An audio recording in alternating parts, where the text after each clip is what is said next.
1776.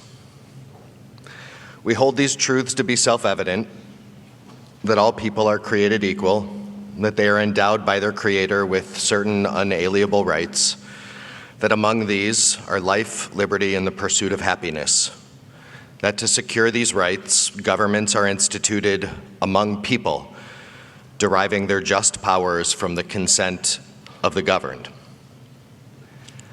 1948, the State of Israel will be open for Jewish immigration and for the ingathering of exiles.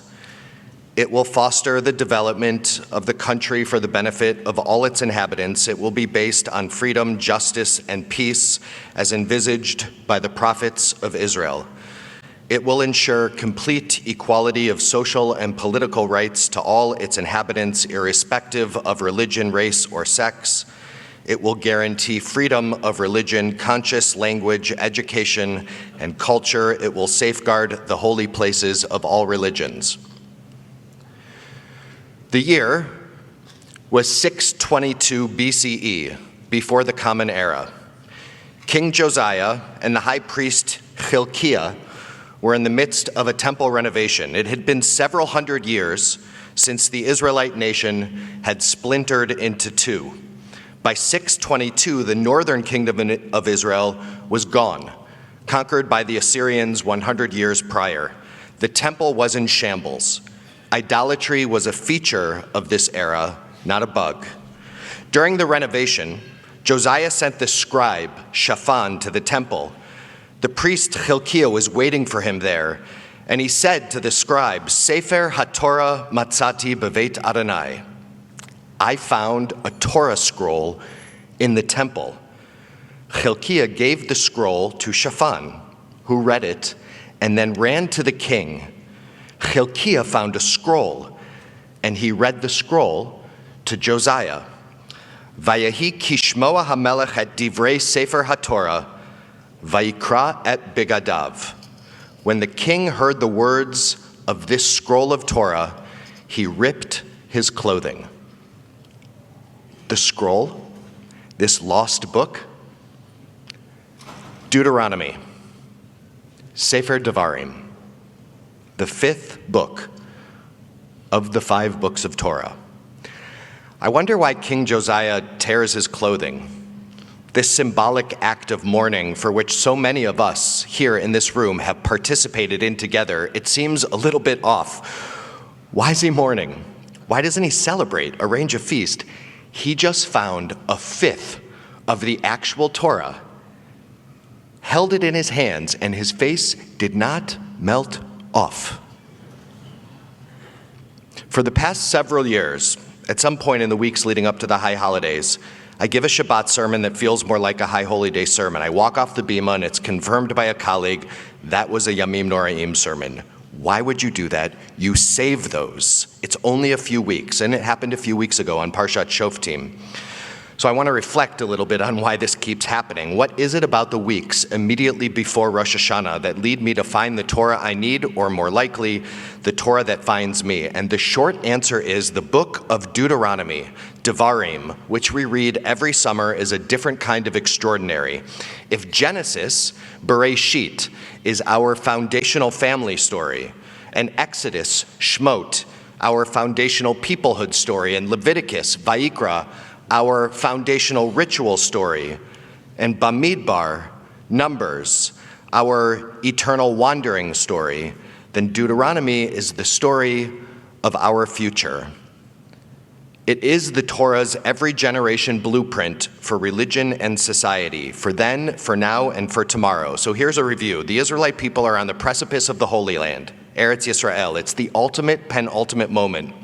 Mandated by God, they've wandered in the desert for 40 years. The journey was long, treacherous, sometimes triumphant. But we, are now a people with a shared history. We, now have a new law given throughout Exodus and Leviticus and Numbers, and it is time to complete the puzzle, to fulfill God's vision, to finish the story that began with Abraham and Sarah. It's time to begin again in our new homeland El haaretz asher areka, to a land that I will show you. God, people, Torah, and now a place, a home, with which to mix it all together. That's our story.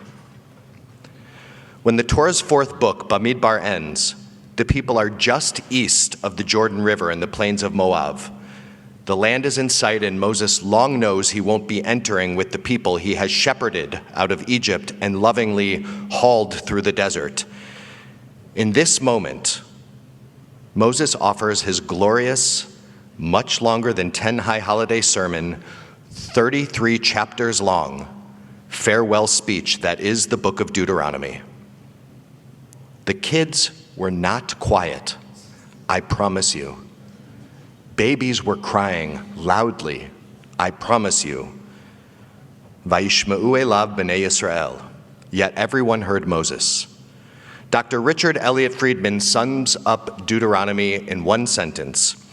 It starts off unattractively to the audience. A review of history, mostly unpleasant, a criticism of the people's unworthiness, then a lengthy list of laws, then a list of blessings and some horrible curses, then a beautiful conclusion that's encouraging and inspiring, and then Moses ends with songs. History, critique, consequences, directions, encouragement, inspiration, a song. It's a high holiday sermon, old school. A few months ago, serendipitously, I was pointed in the direction of a recently released book by a renowned Israeli scholar, philosopher, and popular author, Dr. Micha Goodman, immaculately translated into English by Israeli author and Talmud scholar Alana Kershan. It's called The Last Words of Moses, an entire book on Deuteronomy. They point out that Moses retells some of the earlier biblical stories in his own words by adding, changing, and omitting significant details. For instance, Moses omits almost all of the sacrifices from Deuteronomy. In other words, the book of Leviticus. And when he does include sacrifices in Deuteronomy, they are almost always directed not at the priests, but at the people, at you and me. Moses barely mentions the Mishkan, the traveling tabernacle. The Mishkan gets 50 chapters of Torah in the previous 3 books, erased practically from Deuteronomy. Moses hyper-focuses on the harms of idolatry. There's about 199 laws in Deuteronomy, and 1/4 of them focus on idolatry. Moses institutes a vast set of mitzvot, repeated over and over and over again, that unusually focus on protecting the rights of the most vulnerable: widows, orphans, strangers, non-citizens, the poor, the landless. All this sui generis to the ancient Near East. And Moses, rather than emphasizing his own leadership, his own story, he places emphasis on the words of this speech, their accessibility and necessity for Israelite survival once in the land. Lo bashamayim hi, it is not too baffling for you, nor is Deuteronomy out of reach. It is not in the heavens. Deuteronomy is far more than just one of the 5 books of Torah. It's far more than a retelling of the Israelite story and a regurgitation of previously given laws. Deuteronomy is an updated, modernized interpretation and translation. Deuteronomy is an aspirational blueprint for what will have been the most drastic transformation in human history up until that point. A nomadic family chosen by a new one God becomes an enslaved people, then a rescued people, a free-ish people, a long-wandering people, a people now poised for agency in a land of their own. That is our story. It's not perfect. Deuteronomy has its fair share of violence and misogyny, ugly in any era, but its structure and overall message, if the Israelites were to fulfill their destiny to be a sovereign people in a promised land, they would need to not only remember from where they came, ki eved hayita be'eretz Mitzrayim, for you were slaves in the land of Egypt, but they must meticulously follow a detailed recipe for remaining in the place they were to flourish. The entry into the land, Micha Goodman writes, is an entry into the dynamics of power. He continues, Moses seeks to prepare the people for this reality, to teach them how to defend themselves from the moral and spiritual danger inherent in the transition from weakness to strength. Success can inflate the ego and cripple the conscience. The book of Deuteronomy envisions a society that has material abundance, but is not materialistic. A powerful society that is not drunk on power. Deuteronomy is about the power of limited power. The king has no role in the temple. According to Deuteronomy, the king does not represent the people before God. Deuteronomy asserts that only someone who is prepared to accept his limited rule will remain ruler. Goodman notices a suppressed monarchy is not the only limitation that Moses suggests. Moses also curtails the place of the tabernacle, sacrifices in the narrative. Moses limits its role in the religious life of the people. According to Deuteronomy, sacrifices may only be offered in the temple. This is unique to Deuteronomy. Moses innovates this change. And once the landscape outside the temple was rid of sacrifices, Goodman continues, Moses commanded that the rest of the land be filled with the study of Deuteronomy. Torah, v'hayu hadvarim ha'ele. These words, v'shinantam levanecha, you shall teach them to your children. Talk about them at home. Talk about them when you travel, when you lie down, when you rise up. Put them on your door. Put them on your hands, between your eyes, your lintels, your gates. Again and again in Deuteronomy, Moses commands the people to invoke his address, this book, to the exclusion of the others. They are commanded to write down parts of Deuteronomy on the stones at Mount Ebal as they enter the land. And each king must write down the book of Deuteronomy himself and consult it throughout his reign. So Moses never entered the land of Israel. His speech entered in his place. But almost none of it happened, especially after the reign of King Solomon.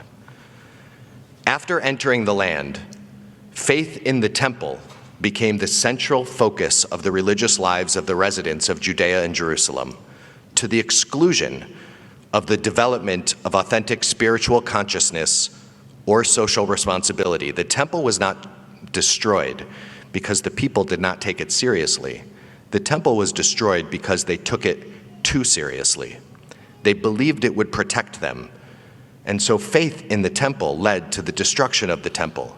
And faith in the monarchy led to the collapse of the monarchy. And in both cases, Goodman writes, striving for excessive control leads to a loss of control. Striving for excessive control leads to a loss of control. Does this sound familiar? Power grabs, abuses of power, corruption masquerading as truth, abundance hoarded amongst the few, excesses that imitate idolatry, fundamentalism that diminishes religion and spirituality, you name it. Amidst all that makes us special and mighty and miraculous, we have this stuff too. Both places. McKay Coppins recently interviewed Senator Mitt Romney for The Atlantic as he prepares to retire after decades of service to this country. Romney hangs in his office the 1931 Rand McNally Histo map. It essentially shows the rise and fall of history's most prominent civilizations. What strikes Romney most now, especially after January 6th, Coppin writes, was how thoroughly history was dominated by some kind of tyrant, pharaohs, emperors, kaisers, and kings. So Romney reflects, a man gets some people around him and begins to oppress and dominate others. It's a testosterone-related phenomenon, perhaps, I don't know. You think? But in the history of the world, that's what happens. America's experiment in self-rule is fighting against human nature. Micha Goodman wrote about the book of Deuteronomy. Deuteronomy envisions and articulates a society that is not undermined and corrupted by the excesses of power. The challenge is, how do we give rulers enough power to transform the world for the better without they themselves being transformed for the worse. On July 24th this summer, Israel's parliament ratified the first bill of a judicial overhaul sought by the current government coalition, effectively stripping the Supreme Court of the power to block government decisions. Sarah Tuttle Singer, an American Jew, now an Israeli Jew, writes openly and beautifully about her aliyah and textured life in Israel. I first heard her at an AIPAC conference and have followed her proud Zionist love story with Israel ever since. She wrote this on July 24th. Shadi is an Arab and Shlomit is a Jew. They live together in Jerusalem, and with their blessing, I write about them from time to time. When Shadi wanted to join the Israeli police, not having learned Hebrew as a child, he not only took an intensive ulpan to learn Hebrew, he also binged watched shows like Fauda and Shtisel, which he calls Schnitzel. On their first date, Shadi and Shlomit talked history. Turns out they're both geeks, she wrote that. The conversation turned to Jerusalem, its modern iteration, and its past. I don't think so much about the third temple, Shlomit said. As sacred as Jerusalem is to me, I don't feel the need to rebuild it. Shadi laughed, and he said, I think your people already built the third temple. Shlomit said, yeah, right. Yeah, right. He said, I'm serious. The modern state of Israel is the third temple. Shlomit later told Sarah that that was beginning of falling in love with Shadi. And even though, she writes, like Shlomit, I don't think about the third temple that much, I love that story and Shadi's take because I do mourn the reasons for why the first two temples were destroyed. And there is comfort in knowing that somehow, despite all odds, we built a third temple of sorts, our modern miracle.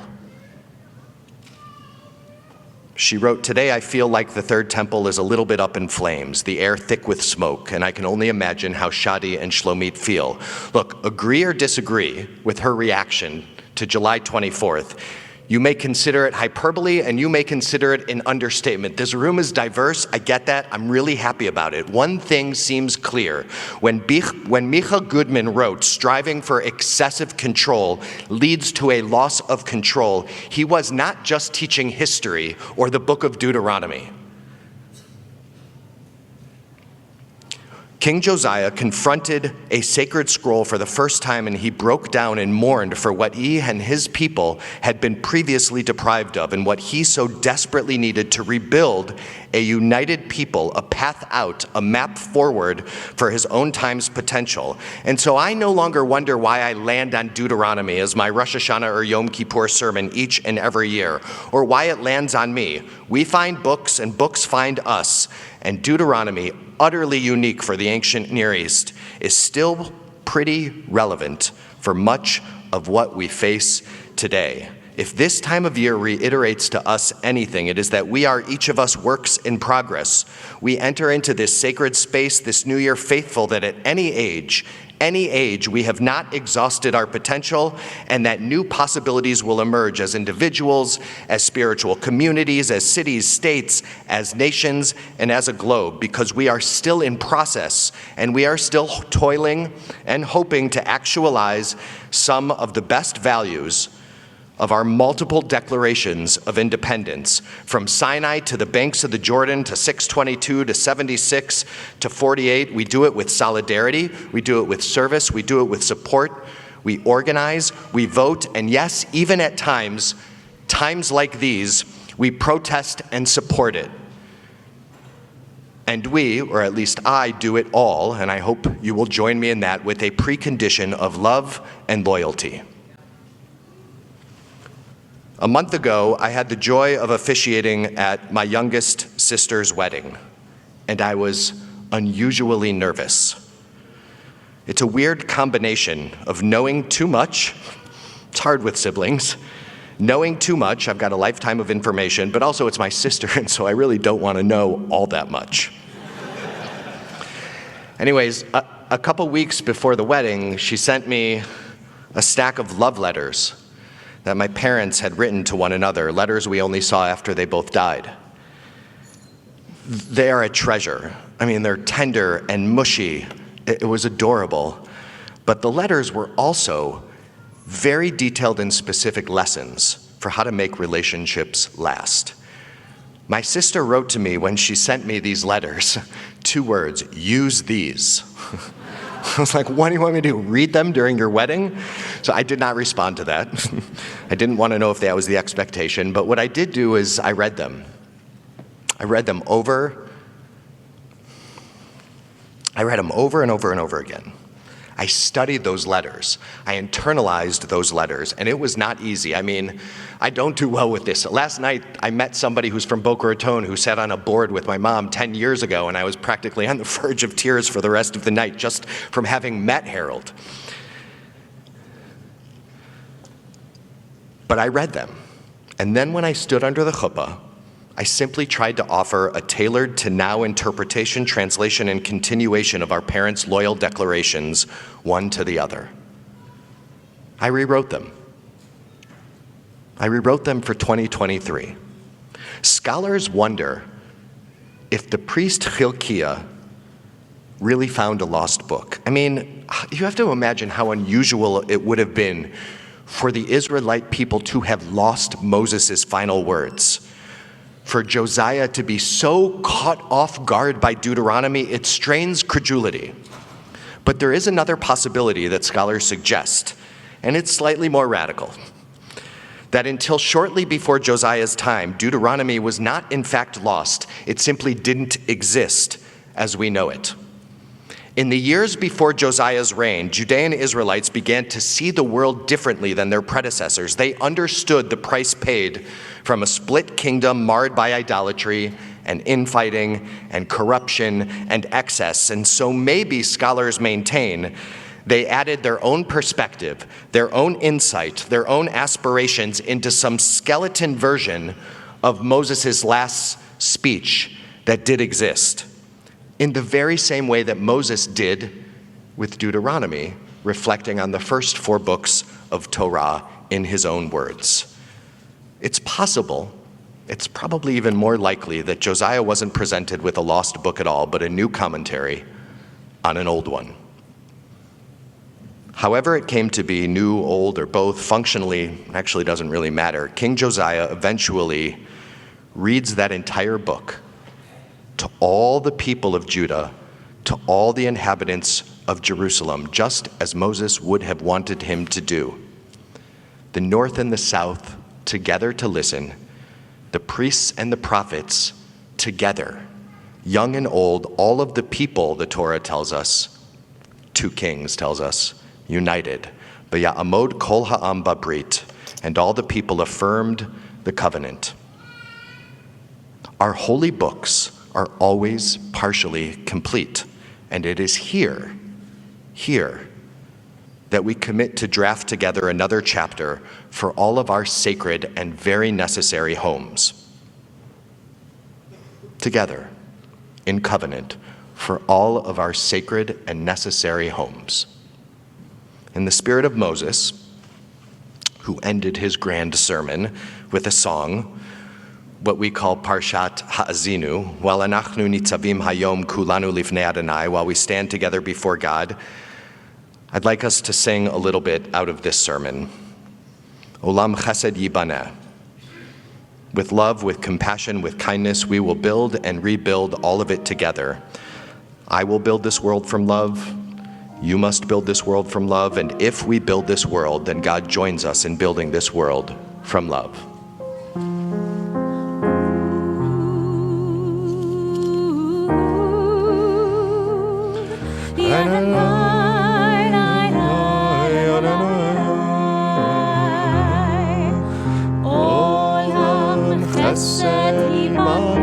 Those are the 3 Hebrew words. Olam chesed yibaneh.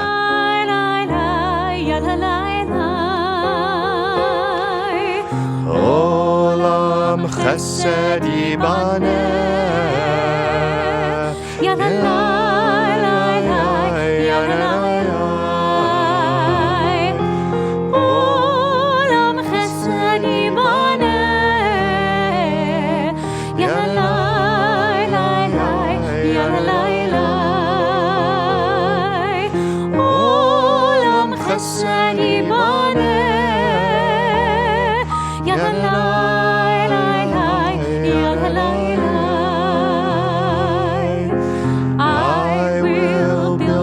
world from love.